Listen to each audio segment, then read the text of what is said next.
Everyone, welcome back to my channel guys. आज की इस वीडियो के अंदर मैं आपको करवाने जा रही हूँ जेट स्ट्रीम के बारे में। और जो जेट स्ट्रीम, ठीक है, हिंदी में भी इसे जेट स्ट्रीम ही बोलते हैं। तो ये जो टॉपिक है ना, यहाँ से आपका टीजीटी और पीजीटी दोनों में ही 1 नंबर का क्वेश्चंस बहुत बार देखने को मिलता है।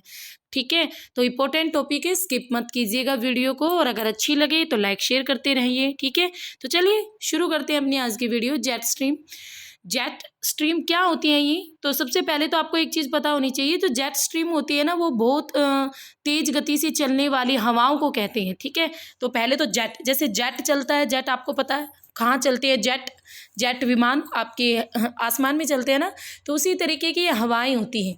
और कहाँ पर चलती है भाई? ये क्षोभ सीमा में, यानी जो हमारी वायुमंडल की सबसे नीचे वाली परत है ना, ठीक है, सबसे नीचे वाली परत है ना, जो ट्रोपोस्फेयर यानी क्षोभ मंडल। तो क्षोभ मंडल में चलने वाली ये, और क्षोभ सीमा के निकट चलती है। क्षोभ मंडल की लास्ट जो सीमा होती है उसे कहते हैं क्षोभ सीमा यानी ट्रोपोपोज। ठीक है, तो उसके निकट चलने वाली अत्यधिक तीव्र गति की क्षैतिज पवनें, क्षैतिज चलती है, हॉरिजेंटल विंड है ये, वर्टिकल नहीं है, यानी इनकी डायरेक्शन कुछ इस तरीके से होती है क्षोभ मंडल में। तो ये जो डायरेक्शन होती है ये पश्चिम से यानी वेस्ट से ईस्ट की ओर होती है। ठीक है, यानी हमारे वायुमंडल में, क्षोभ मंडल में, क्षोभ सीमा के निकट बहुत तेज गति से चलने वाली पश्चिम से पूर्व की ओर जो बहुत तेज गति से चलती है, उन क्षैतिज पवनों को कहते हैं जेट स्ट्रीम। देखो, इस एक लाइन से 3-4 क्वेश्चन निकले हैं। पहला क्वेश्चन तो यही आता है कि जेट स्ट्रीम वायुमंडल की किस परत में चलती है? भाई क्षोभ मंडल में चलती है।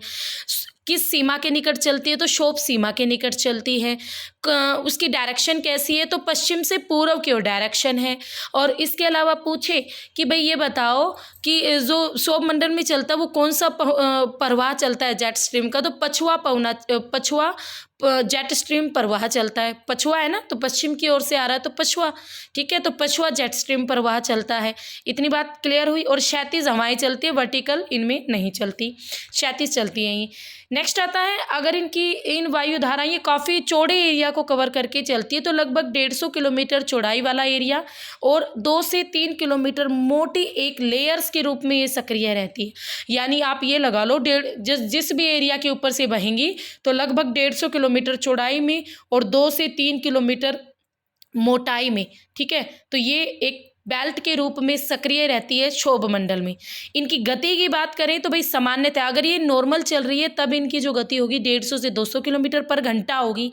ठीक है, यानी 1 घंटे में 150 से 200 किलोमीटर एरिया पार कर जाएगी। और इनके सेंटर पर बात करें, यानी इनके कोड पर, यानी जहाँ पर ये भयानक रूप से होती है, तो वहाँ तो इनकी गति बहुत ज़्यादा होती है, 325 किलोमीटर पर आवर।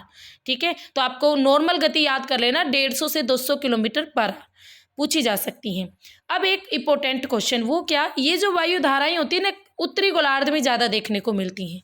ठीक है, उत्तरी गोलार्ध में ही ये बहती हैं और उत्तरी गोलार्ध में ही ये मिलती हैं जेट स्ट्रीम। तो एग्जामिनर पूछे कि कौन से गोलार्ध में, कौन से हेमिस्फीयर में जेट स्ट्रीम का प्रवाह देखने को मिलता है? तो आंसर रहेगा नॉर्दर्न हेमिस्फीयर यानी उत्तरी गोलार्ध।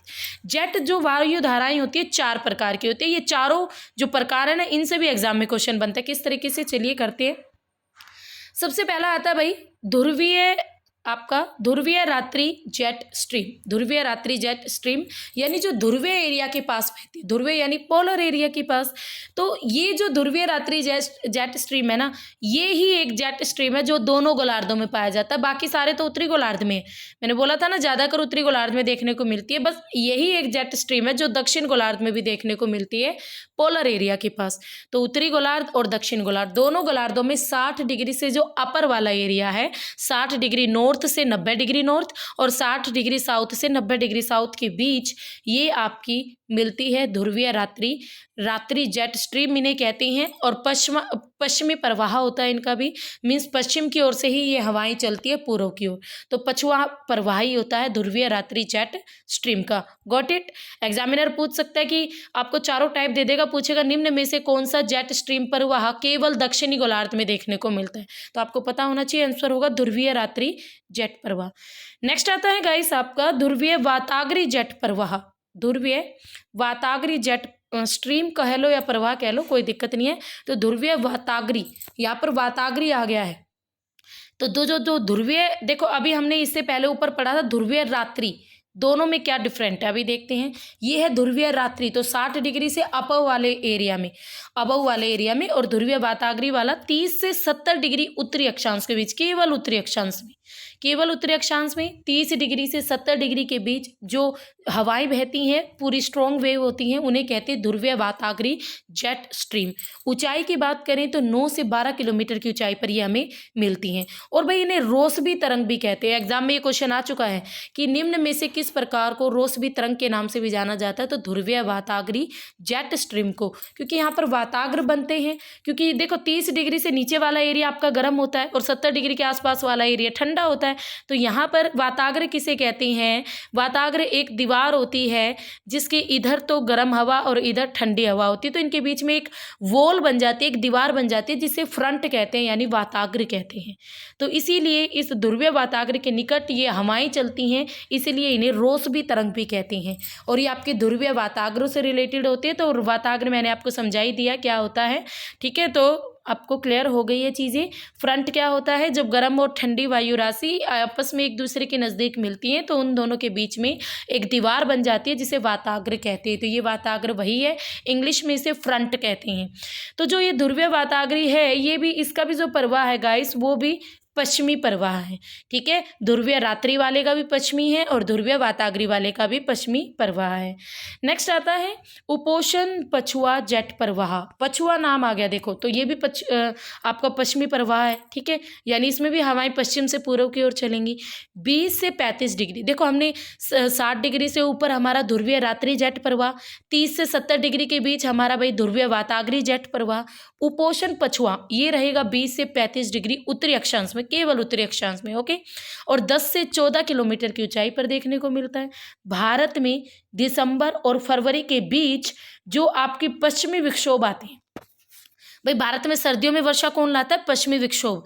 आंसर करोगे लौटता हुआ मानसून, आंसर नहीं करोगे। भारत में सर्दियों में, और स्पेशली भारत के उत्तरी पार्ट में सर्दियों में जो वर्षा होती है वो पश्चिमी विक्षोभ से होती है। ये क्वेश्चन बार बार रिपीट होता है और बच्चे गलत करते हैं।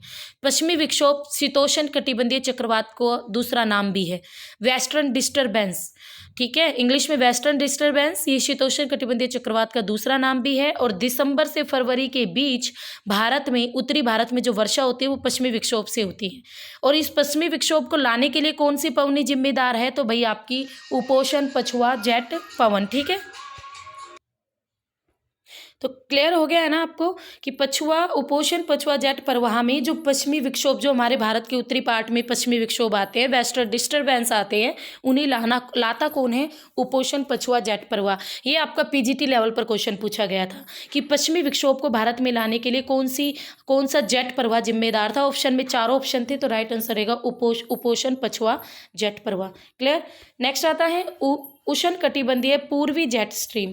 ये देखो, यही है एकमात्र पूर्वी, जो कि आपका बिल्कुल भूमध्य रेखा के आसपास वाले एरिया में है जो जेट स्ट्रीम, वही हमारी डायरेक्शन उसकी पूर्वी है, बाकी सारे पश्चिमी है, ठीक है। ध्रुवीय जो रात्रि जेट प्रवाह था वो भी पश्चिमी है, ध्रुवीय वाताग्री जेट प्रवाह भी पश्चिमी है, और भाई आपका जो अभी उपोषण पछुआ जेट प्रवाह पड़ा वो भी पश्चिमी है। उपोषण उष्ण कटिबंधीय यानी ट्रॉपिकल पूर्वी जेट स्ट्रीम, इसकी जो दिशा होती है उत्तर पूर्वी, ठीक है, क्या होती है? उत्तर पूर्वी। उत्तरी गोलार्ध में ये 35 से 8 डिग्री अक्षांशों पर ग्रीष्म ऋतु में यानी गर्मियों में उत्पन्न होते हैं, ओके, ठीक है।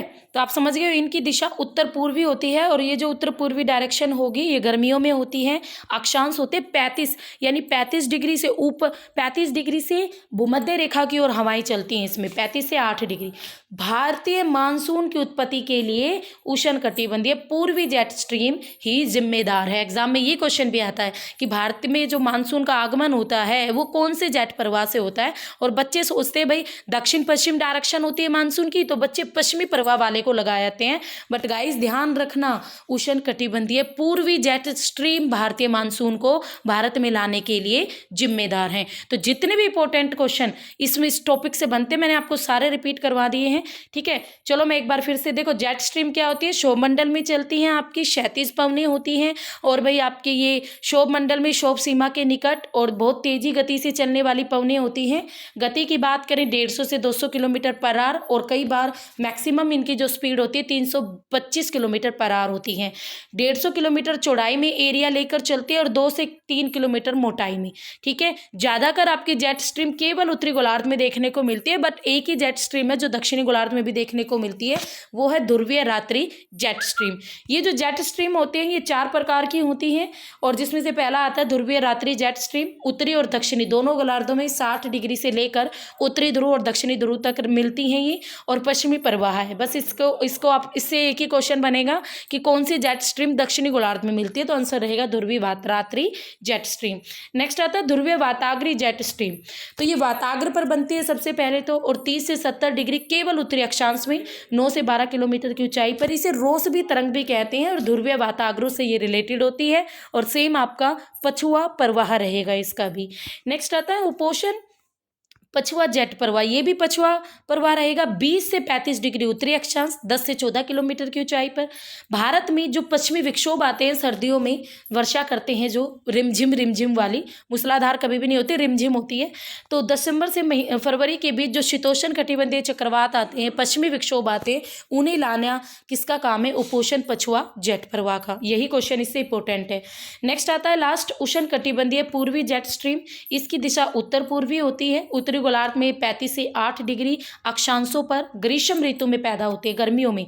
और भारत में जो मानसून का आगमन होता है गाइस, वो उष्ण कटिबंधीय पूर्वी जेट स्ट्रीम से होता है। तो ये था छोटा सा topic, but most important, 1 number आपको दिलाएगा। ठीक है, तो कैसी लगी वीडियो कमेंट बॉक्स में बताना, और मैक्सिमम शेयर किया करो ताकि ज़्यादा से ज़्यादा स्टूडेंट हमारे साथ जुड़ सके। तो फिर मिलेंगे, तब तक के लिए हैव ए नाइस डे।